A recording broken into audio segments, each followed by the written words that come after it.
Sarah stretched in bed, savoring the quiet morning before checking her phone. A loving text from Mark, her husband, was the first thing she expected. Instead, silence. It wasn't unusual. Mark had been distant lately. Late nights at work, business trips, unexplained absences. She convinced herself it was just stress, but deep down, doubt festered. She walked to the kitchen, where Lisa, her best friend, sipped coffee as if she lived there. Lisa had always been her confidant, the one who listened when Sarah vented about Mark's coldness. "Mark home last night?" Lisa asked, stirring her cup. "No, another late meeting," Sarah sighed. Lisa gave a sympathetic nod, but something flickered in her eyes, something Sarah ignored. Across town, Mark sat in a hotel suite, phone in hand. A message from Lisa glowed on the screen. "She suspects nothing. Be careful." He smirked, tossing his phone aside as Lisa's perfume lingered on his shirt. His affair with her had started as a thrill, but now it was a tangled mess. Worse, Lisa wasn't just with him. She had James wrapped around her finger too, Mark's business partner and their mutual friend. James thought he had Lisa to himself, but she was skilled at playing two men. While Mark financed her lifestyle, James provided emotional support. Neither knew the full extent of her deceit. At that moment, James sent her a text. "Dinner tonight? Miss you." Lisa bit her lip, excitement bubbling as she replied. James, sitting in his office, barely noticed his assistant, Rebecca, watching him. She had been with him for years, knowing his habits, his moods, his secrets. She knew about Lisa and knew she wasn't the only woman in his life. Because Rebecca was also in his bed. She wasn't naive. James had power, money, charm. She wasn't the first, and she wouldn't be the last. But she had her own secret. Her heart belonged to someone else. Daniel, Sarah's brother. Daniel had no idea Rebecca was tangled with James. To him, she was perfect, kind, loving, devoted. But Daniel had his own sins. He was seeing Lisa too. Lisa, who kissed Mark goodbye in a dimly lit hotel room, who whispered promises to James over wine, who sent flirty messages to Daniel. Lisa, who swore she loved them all. And in the center of it all was Sarah, unaware, trusting, believing in love. For now. Sarah's phone buzzed. She glanced at the screen, expecting a message from Mark. Instead, a single text glared back at her. "We're done. I want a divorce." Her breath caught. Hands shaking, she reread the words, waiting for some follow-up. An explanation. A mistake. Nothing. Heart pounding, she opened their banking app. The balance that once held their savings, their future, was wiped clean. Zero. A chill ran through her. Mark had planned this. He hadn't just left, he had erased her. She dialed his number. Straight to voicemail. Again. Again. Desperation turned to fury. Lisa. She needed Lisa. The one person who had always been there. She grabbed her keys, drove like a storm was chasing her. But when she reached Lisa's apartment, she didn't knock. She froze. Through the sheer curtains, she saw them. Mark. Lisa. Together. Close. Too close. Lisa's laugh, Mark's touch, things that once belonged to Sarah. The betrayal hit harder than the divorce. She stepped back, mind reeling. Her best friend.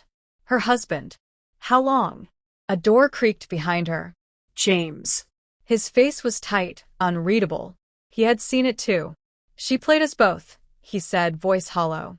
Sarah barely heard him, still drowning in the scene before her. Lisa had sat in her kitchen, listened to her heartbreak, knowing all along. James pulled out his phone. A text flashed on the screen. "Lisa, I miss you. Tonight." Fresh. Recent. Sent while she was inside with Mark. Sarah stared at the screen, realization settling in. Lisa wasn't just betraying her. She was playing everyone. James exhaled, shaking his head. "She thinks we don't know." Sarah's grief hardened into something colder. She has no idea. Sarah didn't cry. Not anymore. The shock had settled, leaving only purpose. Mark had taken everything, but he had underestimated her. She spent the night going through financial records, tracing every transaction. Mark thought he was clever, hiding money in offshore accounts, but he left a trail.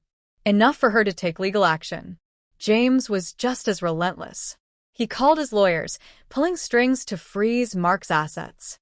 The betrayal had cost him personally, but professionally, he still had power. He intended to use it. Lisa, oblivious, texted both men. Sweet words, empty promises. Neither responded. Daniel, meanwhile, received a message from James. We need to talk. It's about Lisa.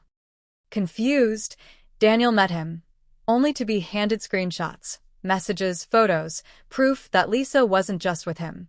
She had been with Mark and James. Daniel felt sick. Lisa had whispered to him about love, about exclusivity. It had all been a lie. Elsewhere, Rebecca packed her bags. She had been patient with James, accepted his affairs, but this was too much. She had given him loyalty, and in return, he had treated her like an option. She wouldn't be one anymore. Lisa's world started crumbling when none of the men answered her calls. Mark, panicked about his frozen accounts, was too distracted to notice her growing desperation. By the time she realized the walls were closing in, it was too late. Sarah, James, Daniel, and Rebecca had all walked away. Mark was drowning in legal troubles. And Lisa? She had no one left. Mark showed up at Sarah's doorstep, desperation etched into his face. His confidence was gone, replaced by panic. We need to talk, he started, voice softer than she'd ever heard.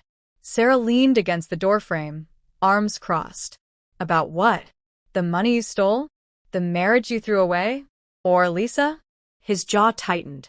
It was a mistake. She almost laughed. Which part? Draining our account, or sleeping with my best friend? Mark exhaled sharply. I'll fix this. You won't. Her voice was calm, final. James cut you out. Your accounts are frozen. You have nothing left. His face paled. He knew she was right. Lisa wasn't answering his calls anymore.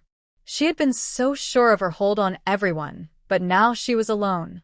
She tried reaching out to Daniel, spinning apologies, but he ignored her. James moved on quickly, shifting his focus to his business, learning from his mistakes. Rebecca never looked back. She had been a second choice for too long, and now she was done being anyone's backup plan. Sarah met Lisa one last time, not for closure, but to watch the realization hit. You thought you'd win, didn't you? Sarah said, tilting her head. Lisa swallowed hard, eyes darting away. I never meant. You did.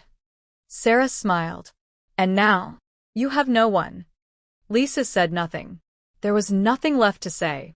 As Sarah walked away, the weight lifted. She had lost a husband, a best friend, and the life she thought was real. But she had gained something better. Herself.